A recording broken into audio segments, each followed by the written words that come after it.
Hello everyone, জুম্মা মোবারক সবাইকে। সকাল সকাল বাইর হয়ে গেলাম, শুক্রবারের দিন, আর প্রচন্ড গরম পড়েছে আপনারা দেখতে পাচ্ছেন। সো আজকে যাচ্ছি হচ্ছে মূলত শান্তিনগর টুইন টাওয়ার মার্কেটে।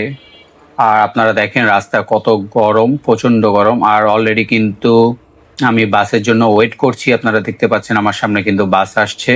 আর যেহেতু গন্তব্য অনেক সামনেই, আর চলে যাব হচ্ছে বাসে করে। খুবই কম সময় লাগবে ফ্রাইডে তে। আর রাস্তা কিন্তু আজকে খুবই ফাঁকা। আর এখন দেখতে পাচ্ছেন বাসের ভিতরের চিত্র। আর আজকে কিন্তু ভিড় নাই। তারপরে নেক্সট চলে গেলাম নামাজ পড়ার জন্য, যেহেতু আমার কাজটা হবে নামাজের পরপরই, তাই মার্কেটে না ঢুকে সরাসরি চলে গেলাম কাজে। আর খুবই তাড়াহুড়ো করে কিন্তু নামাজের জন্য বসে গেলাম।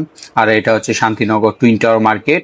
বেজমেন্টে কিন্তু নামাজ পড়ার ব্যবস্থা রয়েছে, যেহেতু শুক্রবার আপনারা দেখতে পাচ্ছেন প্রচন্ড ভিড়। দোকানের সব লোক কিন্তু চলে এসেছে।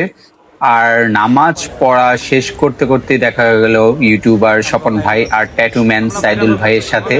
সাইদুল ভাই কিন্তু অনেক কিছু বলছে আমাকে, আর কাজের জন্য আর ওয়েট করছি। আর অলরেডি কিন্তু কাজ শেষ করে অনেক ব্লগারদের সাথে দেখা হয়ে গেল ওয়েটিং রুমে। সবাই কিন্তু চলে আসছে ভিডিও করার জন্য। এখন যাব হচ্ছে সাইদুল ভাইয়ের ভিডিও করার জন্য। আর সাইদুল ভাইয়ের কিন্তু ক্লায়েন্ট চলে আসছে এর ভিতরে। আপনারা দেখতে পাচ্ছেন সবকিছু কিন্তু ক্যামেরা সেট আপ করা হয়ে গিয়েছে। তো মাইক্রোফোন সেট আপ করা হয়ে গেছে, ক্লায়েন্টও চলে আসছে। তো আজকের ভিডিওটা ছিল মূলত এই পর্যন্তই। আমার কাজ ছিল হচ্ছে মূলত শান্তিনগরে ফ্রাইডেতে, যেহেতু আর সামনেই ছিল, তাই আপনাদের সাথে ছোট্ট একটি বিষয় শেয়ার করলাম। কাজ শেষে আবার চলে যাচ্ছি বাসার দিকে। আর অবশ্যই নেক্সট ব্লগে আপনাদের সাথে দেখা হবে। সবাইকে আসসালাম আলাইকুম।